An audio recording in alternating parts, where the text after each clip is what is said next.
الرحمن الرحیم حامدا و مصلیہ اما بعد۔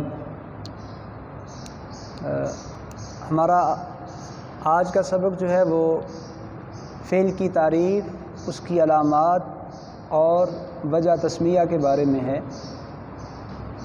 گزشتہ سبق کے اندر ہم نے اسم کی تعریف، علامات اور وجہ تسمیہ پڑھی۔ وحد الفعل کلمۃ تدل علی معنی فی نفسها دلالۃ مقترنۃ بزمان ذلک المعنی کضرب یضرب اضرب۔ اس عبارت میں مصنف نے فعل کی تعریف کو بیان کیا ہے۔ فرمایا فعل وہ کلمہ ہے جو اپنے ذاتی معنی پر دلالت کرے، ایسی دلالت جو اس معنی کے زمانہ سے ملی ہوئی ہو۔ جیسے ضربہ، اس کا زمانہ کون سا ہے؟ ماضی، تو اس کی دلالت ماضی کے ساتھ ملی ہوگی۔ یضرب، اس کا زمانہ کیا ہے؟ حال و استقبال، تو اس کی دلالت اسی کے ساتھ ملی ہوگی۔ اضرب، اس کا زمانہ، تو یہ اس کی دلالت اس کے ساتھ ملی ہوئی ہوگی۔ وعلامتہ ان یصح الاخبار بہ لا عنہ ودخول قد والسین وسوف والجزم والتصریف الى الماضی والمضارع وکونہ امرا او نہیا واتصال الضمائر البارزۃ المرفوعۃ نحو ضربت وتاء التانیث الساکنۃ نحو ضربت ونون التاکید فإن کل هذه خواص الفعل۔ اس عبارت سے غرض مصنف فعل کی علامات کو بیان کرنا ہے۔ سب سے پہلی جو علامت بیان کی وہ کیا ہے؟ ان یصح الاخبار بہ لا عنہ، یعنی اس کے ساتھ خبر دینا صحیح ہو، اس کے بارے میں خبر دینا صحیح نہ ہو۔ سادہ لفظوں میں یوں سمجھ لیں کہ فعل کیا ہو؟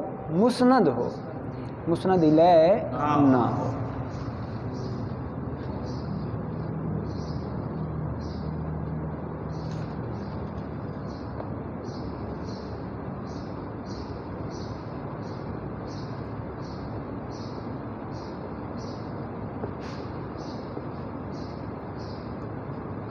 کیا ہو جی؟ مسند ہو، جیسے ضربہ، اس میں ضربہ کیا ہے؟ مسند ہے۔ دوسری علامت کیا ہے؟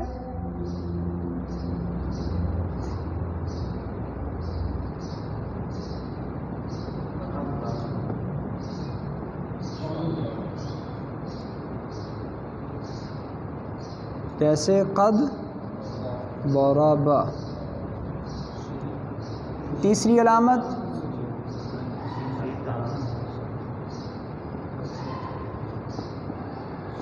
جیسے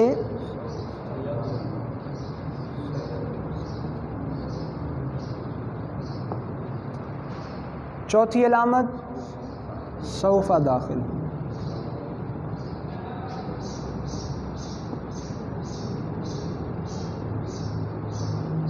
سوف،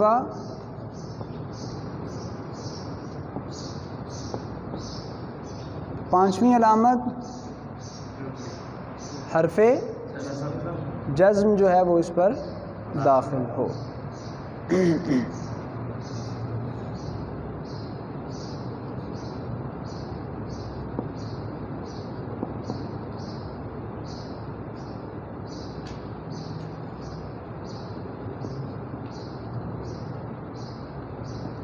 لم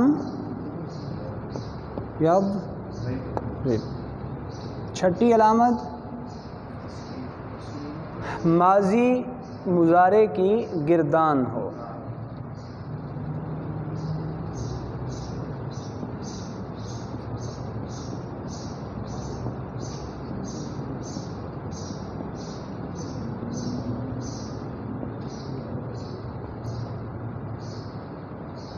ضرب ضربا ضربو یضرب یضربا نی یضربون وغیرہ۔ امر اور نہیں ہو.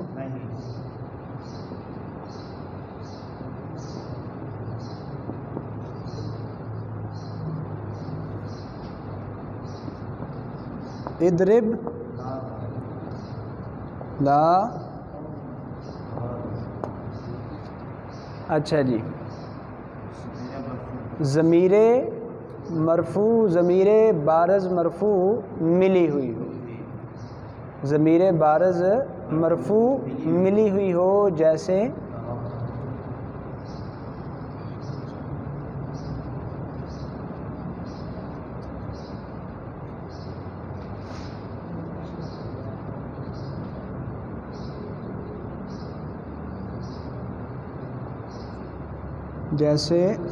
ضرب تو،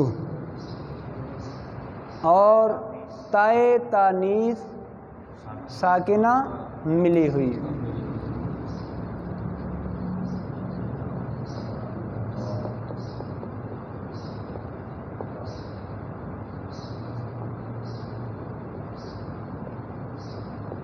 جیسے دورہ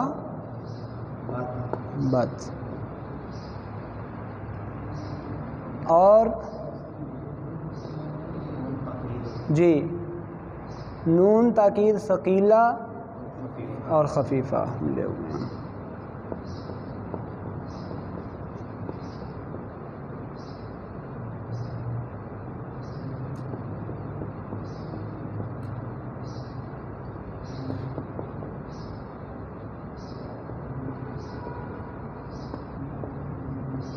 جیسے لا یضری بننا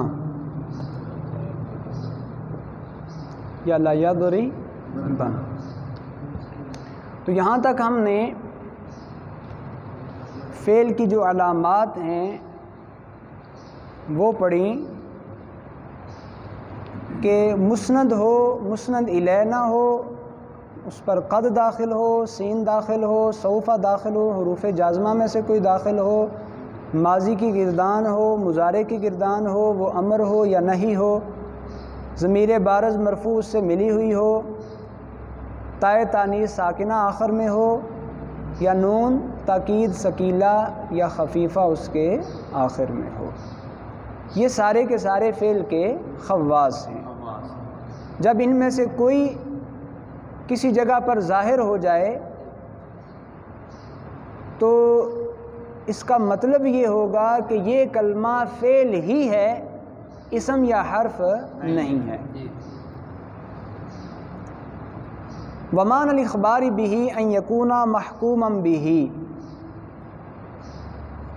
اس عبارت سے غرض مصنف فعل کی علامات میں جو پہلی علامت بیان ہوئی تھی نا، أَنْ يَصِحَ الْإِخْبَارُ بِهِ، اس کی وضاحت، اس کا معنی بیان کرنا ہے. کیا فرمایا؟ أَنْ يَكُونَ مَحْكُومًا بِهِ. اخبار بِهِ کا مطلب یہ ہے کہ وہ محکوم بِهِ ہو، محکوم علیہ نہ ہو، یعنی اس کے ذریعے حکم لگایا جائے، اس پر حکم نہ لگایا جائے. وَيُسَمَّى فِعْلًا بِاسْمِ أَصْلِهِ وَهُوَ الْمَصْدَرُ فَإِنَّ الْمَصْدَرَ هُوَ فِعْلُ الْفَاعِلِ حَقِيقَةً. اس عبارت سے غرض مصنف فعل کی وجہ تسمیہ کو بیان کرنا ہے کہ فعل کو فعل کیوں کہتے ہیں. تو کیا فرمایا؟ فعل کو اس کی اصل جو ہے اس کے نام کی بنیاد پر فعل کہا جاتا ہے، اور فعل کی اصل کیا ہے؟ مصدر. دراصل فعل کا لغوی معنی ہے حدث، کسی چیز کا واقع ہونا، وقوع پذیر ہونا، عدم سے وجود میں آنا. اور اصطلاحی اعتبار سے اس کا اطلاق 3 چیزوں پر ہوتا ہے. کتنی چیزوں پر؟ 3 چیزوں پر. حدث یہی وقوع فعل، زمانہ، یا نسبت الی الفاعل. کتنی چیزیں؟ 3 چیزیں.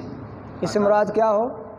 حدث ہو یعنی فعل کا واقع ہونا، اس سے مراد زمانہ ہو، مخصوص زمانہ یعنی ماضی، حال، مستقبل. تیسری چیز فعل سے مراد نسبت الی الفاعل. یہاں اس کا کون سا معنی مراد ہے؟ ان تین اصطلاحی معنوں میں سے پہلا، حدث، یہی اس کا مصدری معنی ہے، اور مصدر چونکہ اس کی اصل ہے تو اسی اصل کی بنیاد پر اس کا یہ معنی رکھ دیا گیا ہے۔ کیونکہ اگر دیکھا جائے جب فاعل کوئی کام سر انجام دیتا ہے تو وہ کام کیا ہوتا ہے؟